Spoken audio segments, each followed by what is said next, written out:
I'm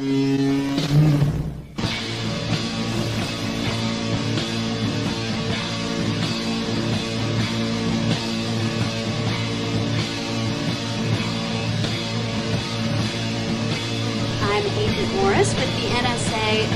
We have identified some very, very interesting anomalous type of aircraft. Traffic is quite luminous and is exhibiting some non-ballistic motion. Over. Move very rapidly at any speed or rather any direction it wanted to go. Flag could change and go to the right or the left or go crossways without hesitating a bit. What do you think it was? Well, if they call it a flying saucer, that's what it is.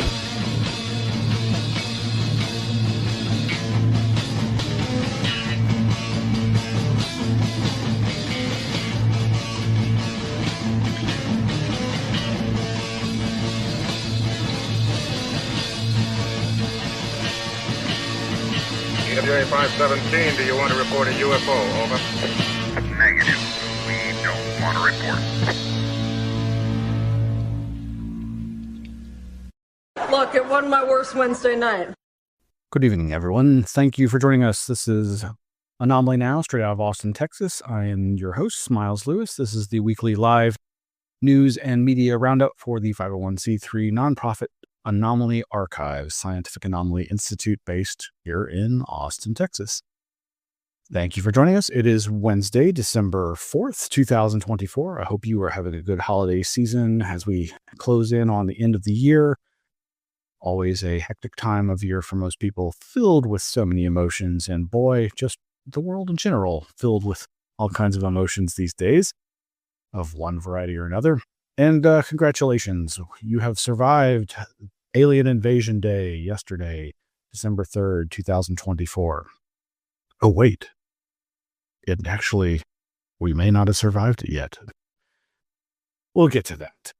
So you can go to anomalyarchives.org, or you can go to our patreon.com/anomalyarchives page. We'd love for you to consider joining for free and getting all the latest updates, or you can subscribe via the website, anomalyarchives.org, and get updates on upcoming events, outreach, tabling, our monthly Anomaly Academy Cadet online lecture presentations. Once you join at a certain level, the $10 a month or higher tier, that's the Anomaly Academy Cadet level or higher, you get to participate in our live online monthly presentations and get access to the ever-growing back catalog of lectures and materials, plus just all the other stuff that you can find through our YouTube channel, which is probably where you're watching us, if you're watching us. If you're not watching us, you're probably subscribed through your favorite podcatcher. You can listen to us on Spotify, or you can listen to us through YouTube. We have an audio-only version of the show there, and it's distributed through our Spreaker account. That's Spreaker.com, as well as versions that are over on Headliner and all parts and places in between. Well, lots to get through. As I alluded to, it's a day after the alleged Alien Invasion Day that was supposed to happen yesterday, or according to some people's interpretations. But boy, it's a little complicated and convoluted to try to explain what that's all about. But you can go to our Flipboard at flipboard.com/@anomalyarchives and click through the link there and find thousands of articles that we've been posting there for years and years and years. And boy, are there so many from this past few days, weeks, and since last week's show, including a new page that we created over at the anomalyarchives.org website for Cliff High, the originator of this craziness that is the World UFO Day. So you've probably seen or heard, if you're at all following the UFO UAP blogosphere, references to Alien Invasion Day yesterday, and in the past couple of months. I guess I started hearing about this late, was it October, early November, this idea that somebody had made a prediction that there was going to be some sort of alien invasion happening. Why is that happening? And it has to do with this guy, Cliff High, who, I had not been paying much attention to in a long time. Back circa,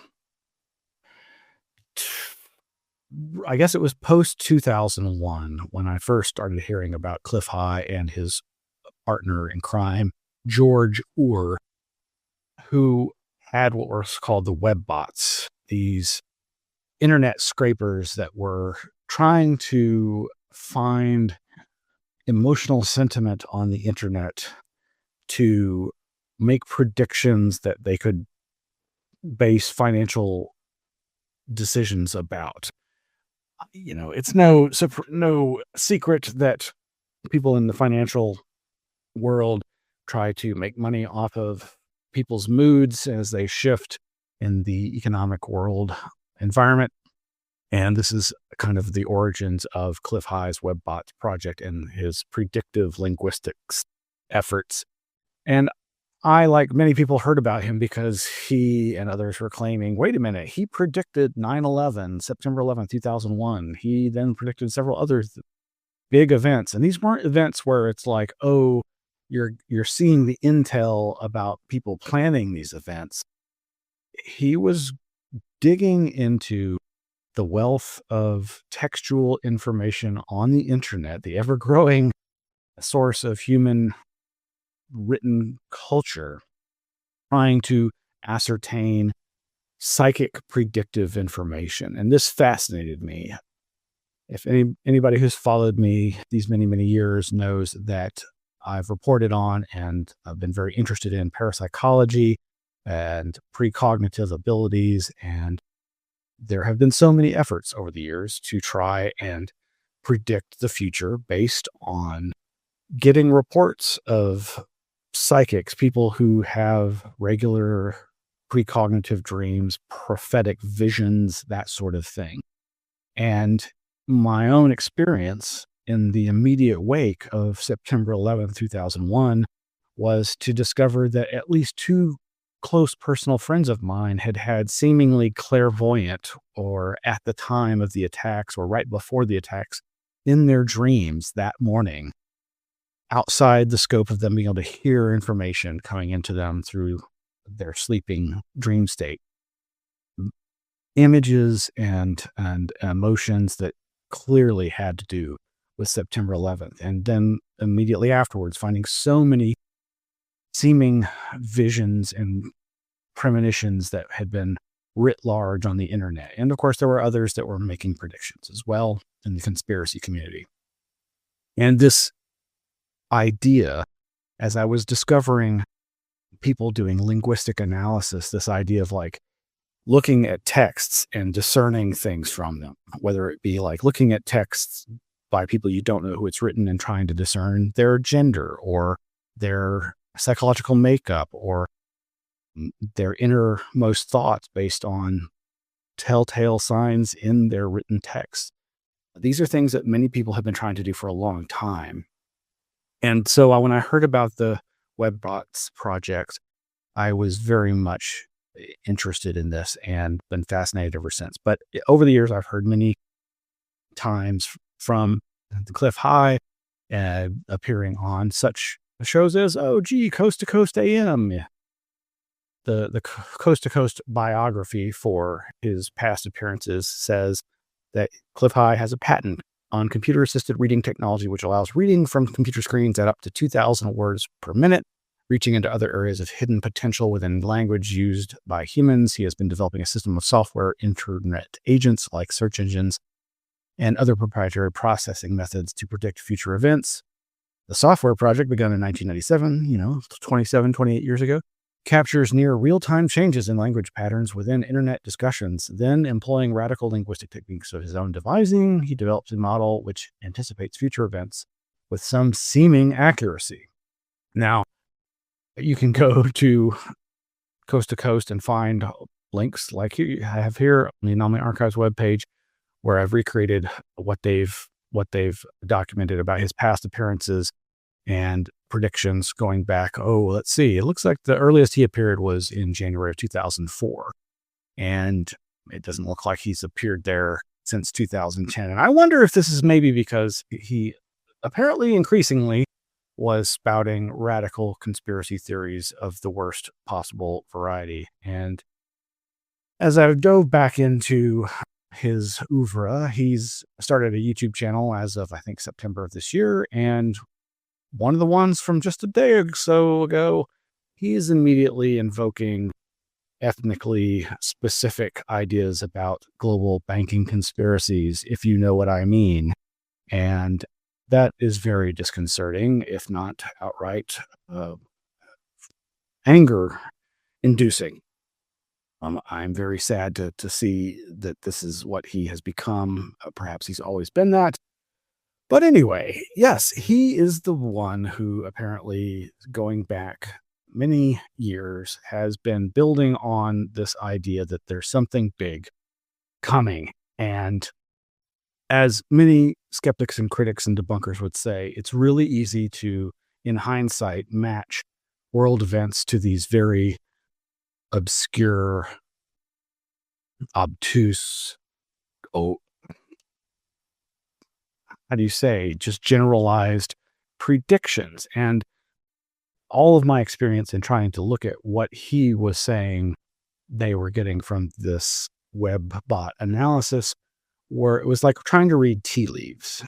And that is not to say that I don't think that there's something there, but it's very disturbing now to see how many terrible things he seems to believe in. That said, yeah, it's been a wild ride, as we show. If you search for Alien Invasion December 3rd, you'll get references to some local YouTubers who've been posting about this, and including Yahoo News has reproduced an article, Spy Cams, Alien Invasion Hoax, Speculations about North Jersey Drone Mystery Runs Wild. This is all on the heels of the increasing quote-unquote mystery drone sightings in the United States, and now over in the UK at joint American-British military bases, and an ever-increasing array of UFO and UAP reports around the world and across the United States. It's just gotten pretty wild and crazy. So I'm going to try to speed through this material here as best I can. There's been this article reproduced over at msn.com from Times Now Digital. UFOs over Capitol Hill in Washington, D.C., ? Fact-checking viral photos. This is another instance where, yet again, misidentifications of IFOs, or in this case, just lens flare phenomena, are being touted around the internet as evidence of a coming global UFO invasion, or UFOs over the Capitol. In this case, here we have again John Greenwald Jr. coming in and rightfully pointing out, look, this is just like the mistaken photo from the 1950s of flying saucers, UFOs over the U.S. Capitol that were just lens flares caused by lights on the grounds of the Capitol. This photo of alleged UFOs over the Capitol dome, most recently, yet again, it's just inverted lens flares. But these kinds of articles just create an atmosphere of panic, of craziness, and of the sense that there's something big happening and building. This article from an entertainment website, Dexerto.com, did Joe Rogan's Trump interview trigger an alien invasion? Viral theory explained. This really is a very dumbed down version of what Cliff High has been saying.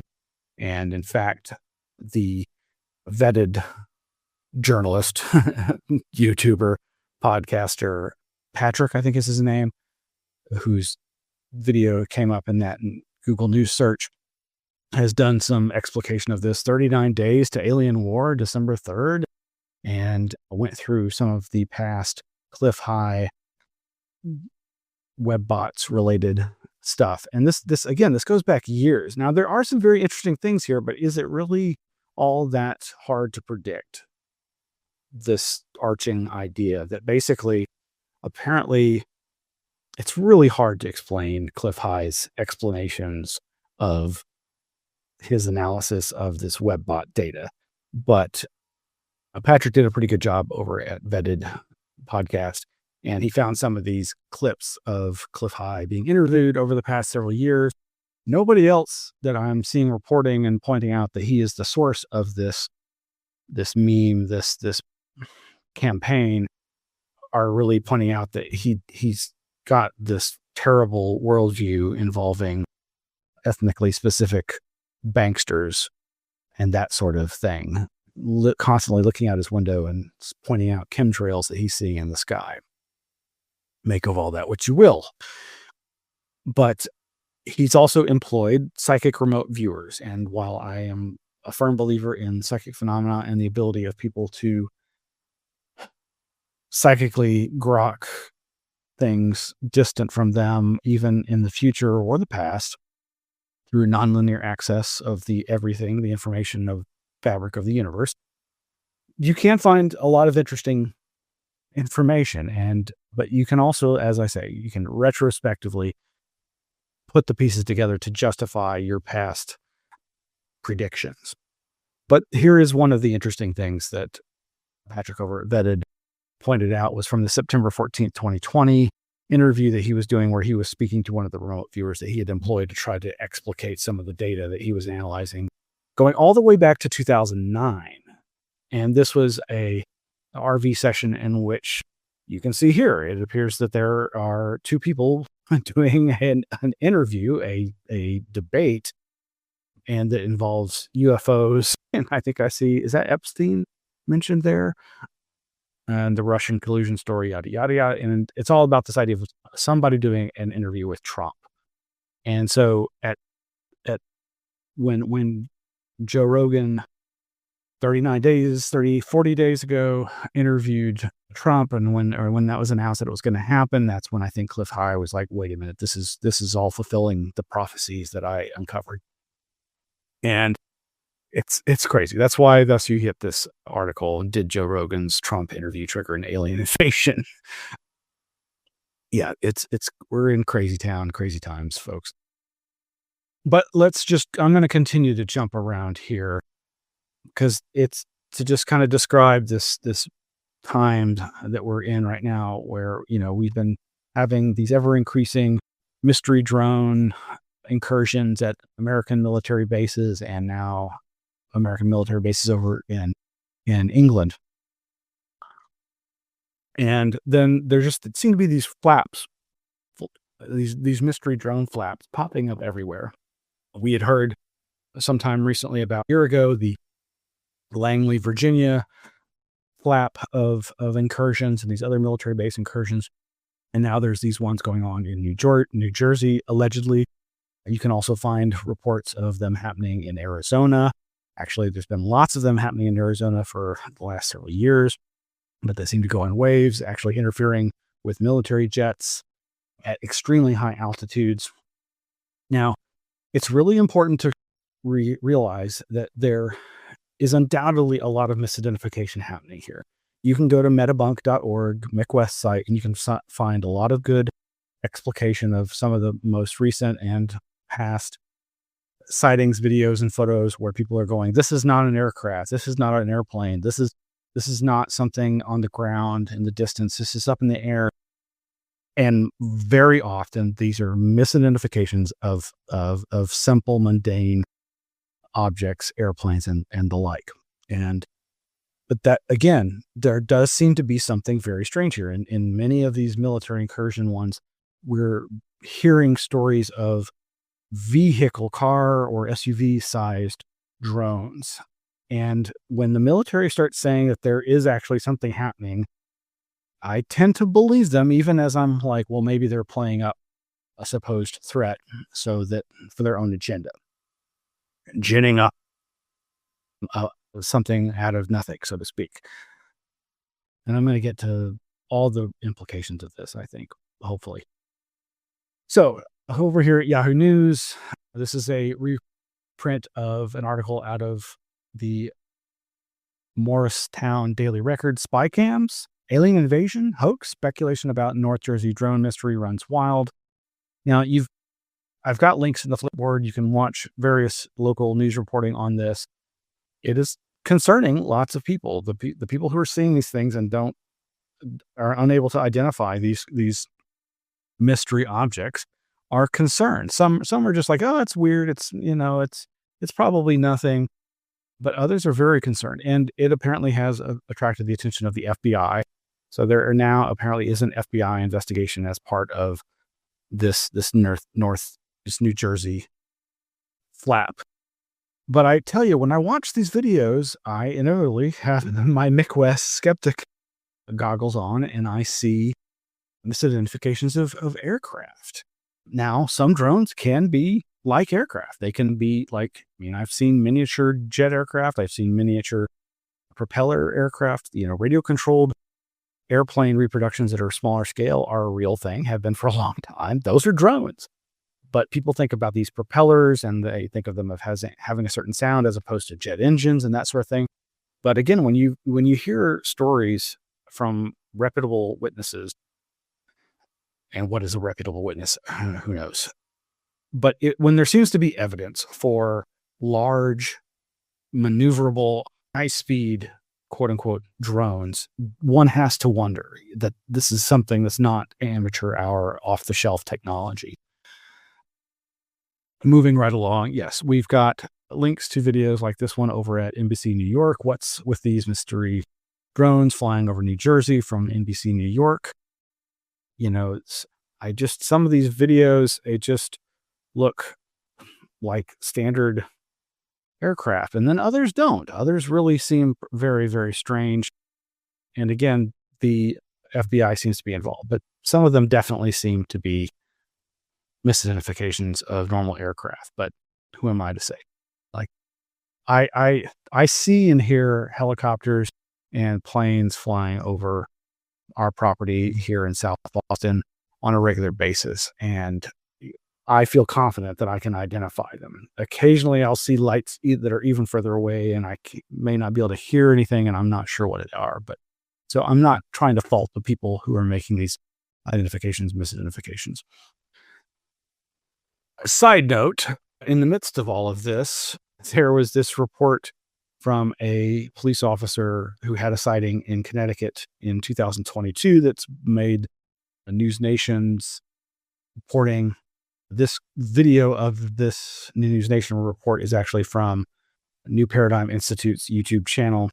And if it's not, maybe it's this one, but part of this report features a digital CGI recreation, a computer-generated recreation of the police officer sightings by Finn Handley, who has a great YouTube channel. I highly recommend you go check out his computer recreations of people's sightings. He works directly with the witnesses and recreates their sightings. Great stuff. Highly recommend it. Oh, yes. Earlier, thank you, Vancouver guy, when I was trying to talk about predictive linguistics, yes, sentiment analysis is what I was trying to think of in terms of the Cliff High analysis, WebBot data analysis, and what other more academic people are doing. But yeah, there's this other orb sighting that it seems like a more classic UFO over the vehicle of the police officer, and then it suddenly appears over across the lake or the reservoir. But this policeman, I believe, also recorded his own video. So part of this news report is a video of that. Make of that what you will. But it's just part of the the information environment that we are enmeshed in right now. I did want to mention Professor Simon Holland's YouTube channel. He's, of course, covering this as well, being over there in Europe. And one of the first videos he did is Idiots Not Aliens, in terms of these drone incursions over the bases there in the UK. And I think he makes some good historical points here, and that is that back in the day, and it's probably always been going on, but you have these fights between political ideologies and the superpowers, and there have been instances in the past there in England where British citizens who had sympathies with communism and with the Soviet Union or Russia at the time were being encouraged and manipulated by other countries like Russia, like the Soviet Union, to photograph and surveil these British and American military bases at the behest of this foreign power. And these people were caught. And his suggestion initially is that this is the same thing, but that these are amateurs or well-funded, perhaps amateurs. But, and again, maybe they're sleeper agents, actual agents as opposed to amateurs, who are perhaps responsible for some of this drone activity. But he is covering this as well. He just recently had an interview today or yesterday with one of the experts who's getting a lot of coverage in the UK about these incursions. And what's really important is, so I think most people are focusing on that these drone incursions over military bases are often happening over places where we have nuclear warheads. But one of the things that apparently is not being talked about as much, but is getting some coverage, is that the drones also are being seen surveilling the living quarters of the air crews who operate the planes that fly these nuclear weapons, these bombers and so forth.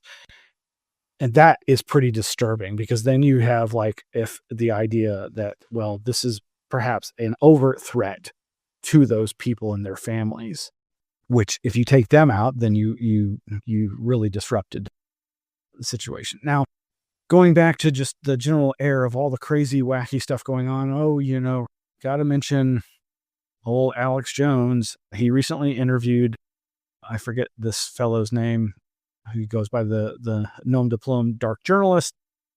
A very interesting interview if you can stomach watching something over at InfoWars, but COG continuity of government expert warns record level UAP activity tied to shadow government's plans for a nuclear World War III scenario.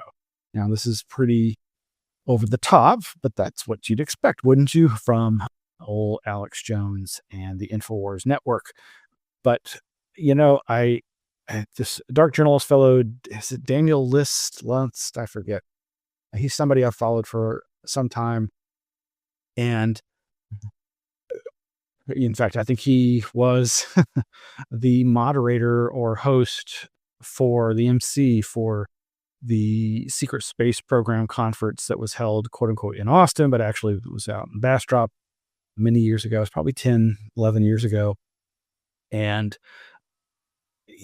he definitely does some good reporting, even as I would put him into the full blown wacky conspiracy area, but take that with a giant chunk of salt.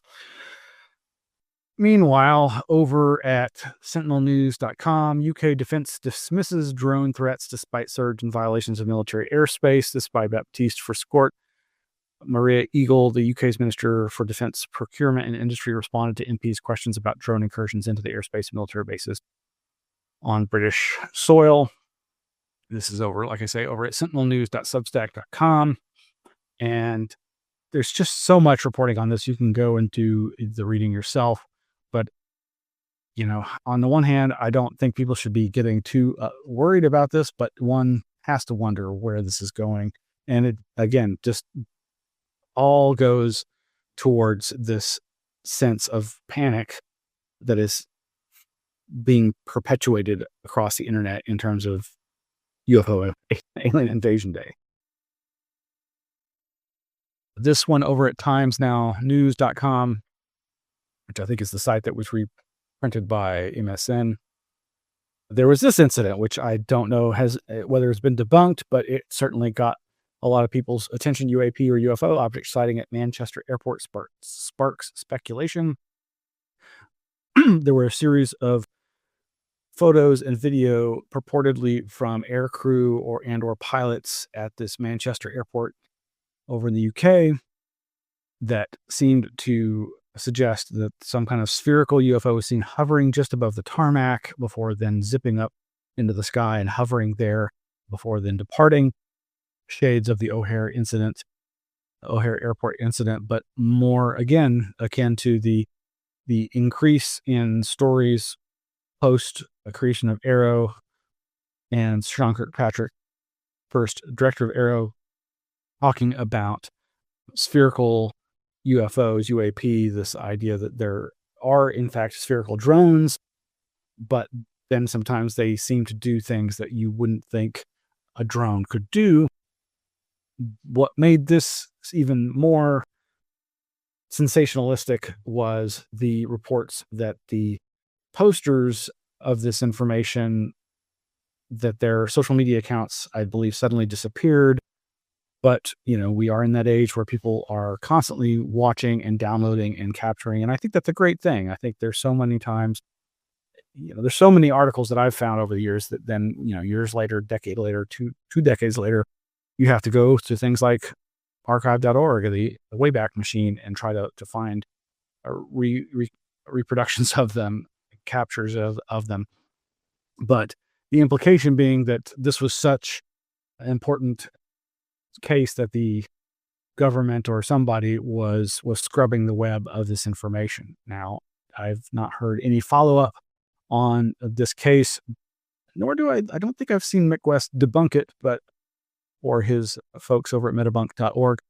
But this is, again, just one of the things that's been leading up to this sense of panic and global UFO wave, mystery drone waves all around the globe and across the United States. Meanwhile, the debrief.org is reporting on Canadian MP Larry McGuire urges Canadians to sign UAP transparency petitions, being reported by Chrissy Newton, again, over at the debrief.org. And moving right along, you've got askapol.com, this Matt Laszlo fellow who's on the Hill constantly interviewing people involved in the attempts to push disclosure at the congressional level. And he's reporting in this episode 283 of his askapol.com podcast. You can hear audio of him asking about this. A new Gillibrand bill gives Pentagon authority to shoot down UAPs drones on U.S. soil. Of course, that's been kind of the refrain, is like, well, if these drones are such a threat at these military bases, why isn't our military taking more direct, overt action against them? And you've, I'm sure, already heard plenty of the reasons and rationales for that, largely being the idea that it's against the law, or that the debris from such a shoot down would fall on a civilian or their home or some such. Yeah, well, we'll see. We'll see where this goes. Okay, another one from Sentinel News. Group of 15 ufological organizations calls on the European Union to make UFOs a priority. This is from Baptiste Friscourt. In a press release issued on November 25th, the UAP Coalition Netherlands and other groups urge European authorities to tackle the issue of unidentified anomalies head on. Again, just more interest in global disclosure. Of course, Matthew Ford, the person who hosts I can't even never remember the name of the show, sent this to his representatives, written statement of Matthew Ford for the U.S. House Committee on Oversight and Accountability, Subcommittees, blah, blah, blah, blah. This is all a UAP thing. Now, interestingly enough, he's talking about past investigative journalism work that he has, of course, interviewed the journalists about on his show. In November of last year, journalists Christopher Sharp, Josh Boswell, and I published a story in the Daily Mail. Oh, what bastion of journalism. Exposing for the first time the CIA's Directorate of Science and Technology Offices of Global Access and its classified UAP crash recovery program. Last weekend, Christopher Sharp published a follow-up article in the Liberation Times providing further detail on how the CIA's Directorate of Science and Technology operates its UAP-related crash recovery and reverse engineering programs through the Office of Global Access and the CIA's Counterproliferation Mission, WCPMC. He goes on to say the head of the Directorate of Science and Technology serves as the primary gatekeeper of the entire UAP Deep Legacy program, overseeing operations such as detection of UAPs through classified programs, recovery operations, disbursement of recovered craft to government agencies and private defense contractors, and protection of derived off-world technologies.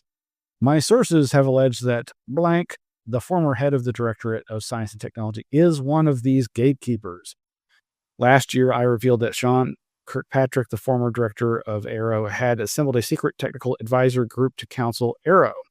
Following my story, Dr. Kirkpatrick confirmed the existence of this committee to members of Congress, but refused to disclose the members' identities. As of 2 weeks ago, my sources informed me that this classified advisory board continues to advise AARO. Anyway, I'll provide the link to this.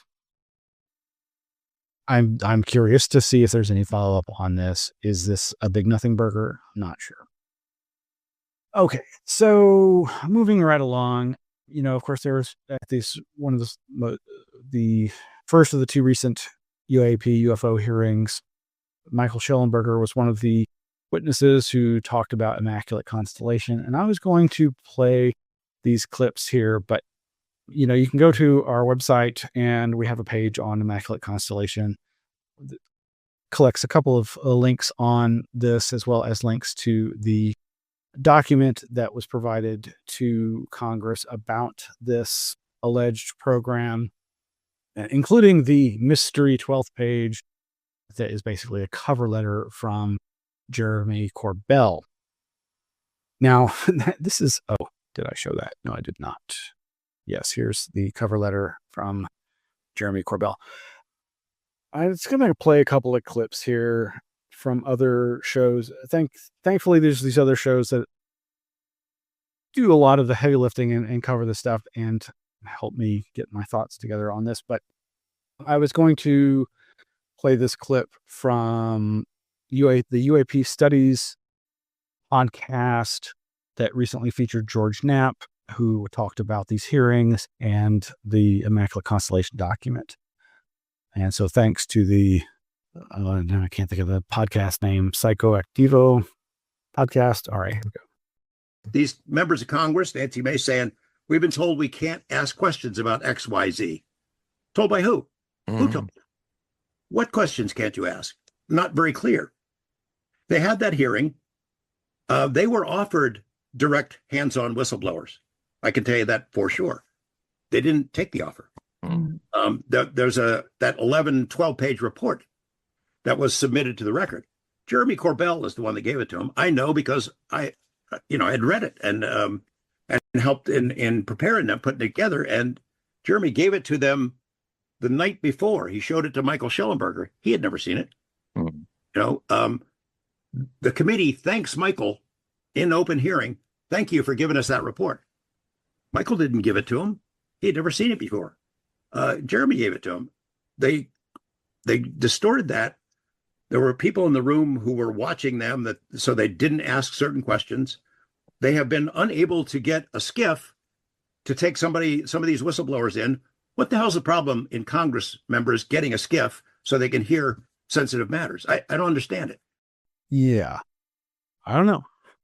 But so I'd heard some, I don't know if I talked about this already on a past show, and I'm not saying that the Immaculate Constellation reports are true and accurate, but it would not surprise me if there is something that has yet to be brought to light, even though AARO is supposed to be bringing this kind of thing to light.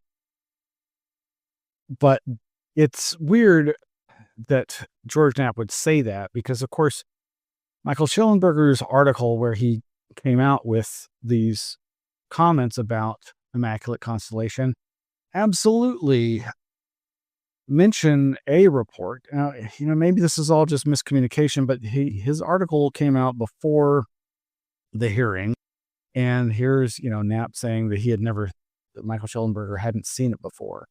And this is just the very beginning. This next clip is just the very beginning of an hour-long interview between Coulthard and Schellenberger about Immaculate Constellation, but tell me more, sir. Hey, great to be with you, Ross. Yeah, this is an incredible story. So a new whistleblower has come forward with a written report that this person has shared with some members of Congress and with me. And the report is quite extraordinary. It says that there is an unacknowledged special access program called Immaculate Constellation, which is the parent program, is the language used for exactly what you said: UAP, crash retrieval, reverse engineering, and apparently a very large database of high quality photographs, videos, infrared videos, apparently much more sophisticated documentation of many more UAP encounters than have been released. So in Schellenberger's article, again, that he put out before the hearing, and he didn't provide this document. So maybe it's true that this is something new, but it's also weird. I swear, I think in that clip before, George Knapp says that he helped assemble the document. There's a lot of strange things about that document, but hey, but in Schellenberger's article, he says, quote, "One of these individuals is a current or former U.S. government official acting as a UAP whistleblower. The person has written a report that says, quote, the executive branch has been managing UAP NHI issues without congressional knowledge, oversight, or authorization for some time, quite possibly decades." And then later, the government whistleblower made their claims in a report provided to authorized committees of Congress and their staff. That's what Knapp was saying as well. The report shared with Congress says Immaculate Constellation serves as a central or parent USAP USAP that consolidates observations of UAPs and, quote, by both tasked and untasked collection platforms. The whistleblower's report includes 7 categories of evidence, blah, blah, blah, blah. Later, it says the report concludes that the existence of Immaculate Constellation demonstrates the extant capability to detect, quarantine, and transfer UAP and ARV, alien reproduction vehicle, collection incidents before they are observed and circulated within the military intelligence enterprise, thus serving as a means of enforcing internal information security. A former IC official confirmed to public, Schellenberger's news site, the existence of Immaculate Constellation. Quote, that program is run out of SecDef, Office of the Secretary of Defense. The person said they don't want to acknowledge it's real. When you play that intelligence game, when you play the spy game, you are playing with fire, and Schellenberger may be getting burned. We all may be getting burned by fakers and hoaxes. But one last thing in relation to the UAP hearing, Martin Willis on his podcast UFO show was doing a memorial for Christopher O'Brien, the animal mutilation researcher, UFO researcher, paranormal researcher who passed recently. A lot of folks I know were on that, including Greg Bishop and Lauren Coleman. But also on the show was the creator of the Accidental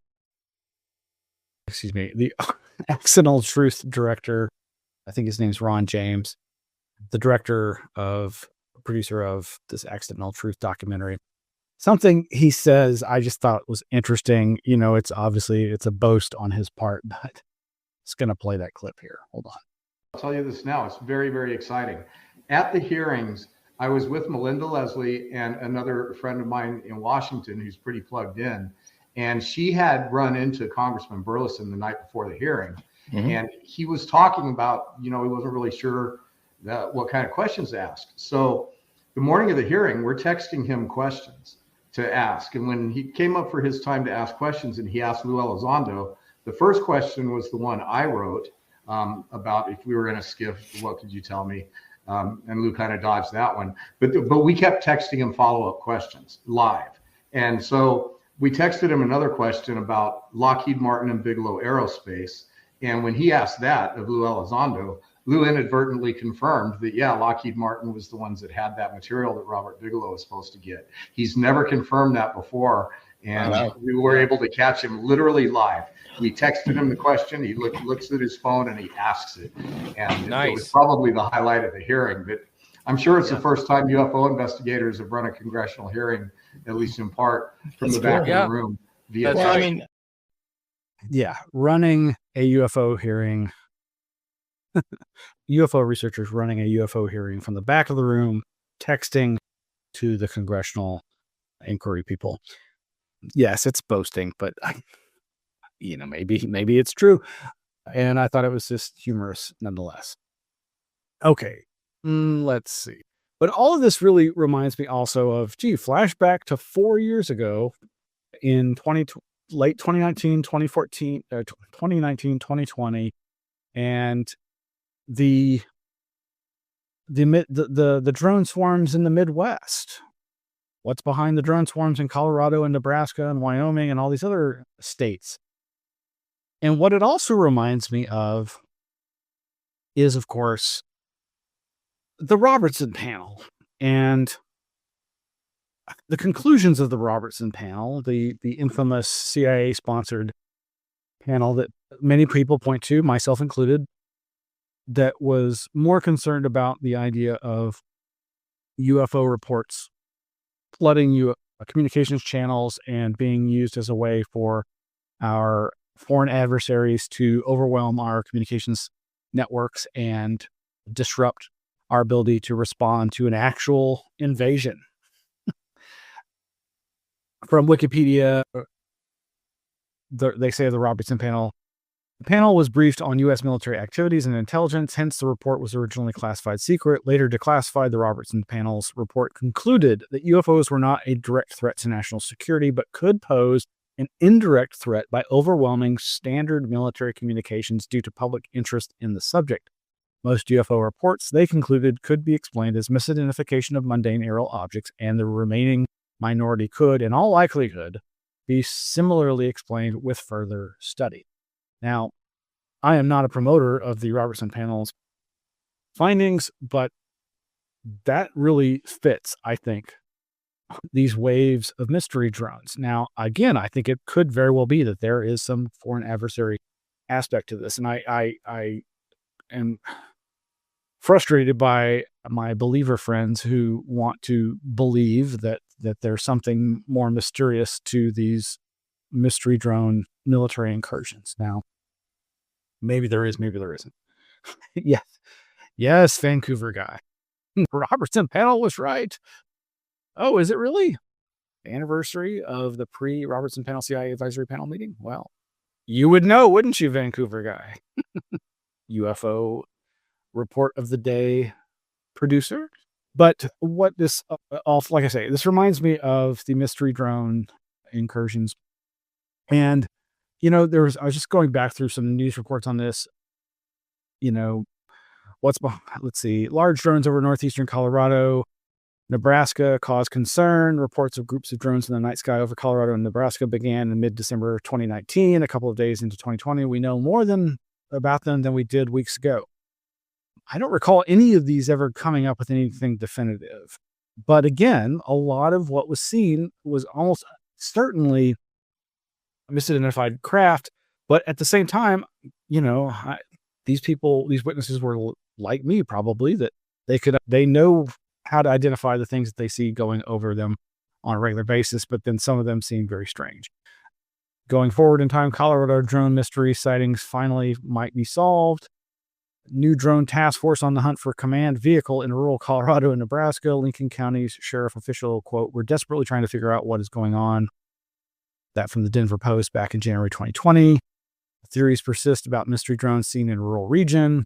What happened to Colorado's mystery drones? Here's the thing. Nobody knows. That from late January 2020 and on and on and on. I really don't know what to make of all of this, other than I think, as usual, the 80 to 90+% haystack that is the UFO phenomena. Moving on to other subjects really quickly as I try to round out the show for tonight. We have another memorial for Emily Trim, the artist and aerial UFO witness.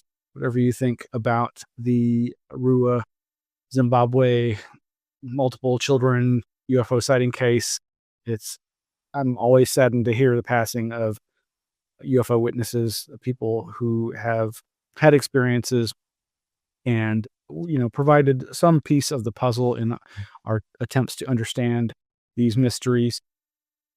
And I liked that Gideon Reed apparently helped correct a mistake that was made in one of the photographs for this memorial. Gideon Reed being a skeptic who has put forth the puppet hypothesis for the Rua Zimbabwe case, which I don't know if it's the solution, but I like it as an idea. But sad to see Emily Trim passing on. Meanwhile, over at thunderbirdphoto.com, the actor in the hydroplanic sea serpent of the White Star Line. This is talking about case of a sea serpent seen at sea that might interest those cryptozoologically oriented listeners, viewers, Forteans, anomalists out there. Hey, is he experiencing sleep paralysis?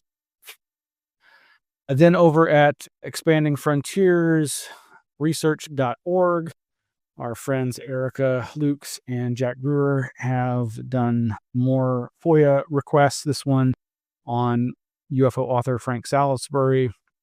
More not flattering information about a past ufologist. Imagine that.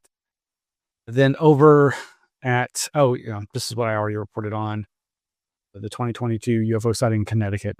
This is the actual link where the video I was talking about shows Finn Handley's digital recreations of this officer's UFO sighting. And let's see.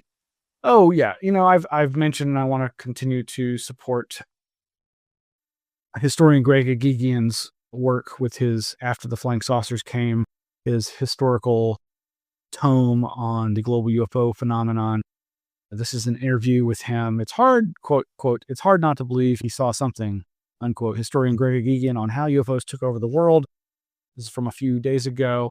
And there were immediately things that I disagree with, not least of which is just in his assessment of Roswell. As I've said, I am a proponent of the horrific medical experimentation, the Unit 731 interpretation of Roswell.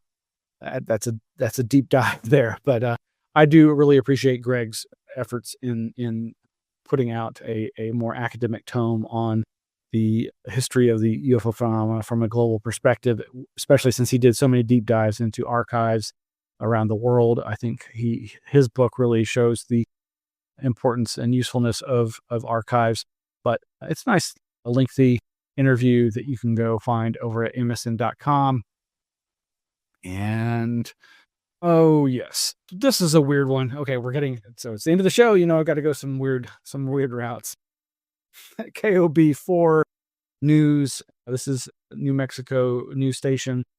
Has a video article on New Mexico tech's fleet of robotic birds. And of course, they make the obligatory joke about the birds aren't real conspiracy theory, which is, of course, an art hoax joke.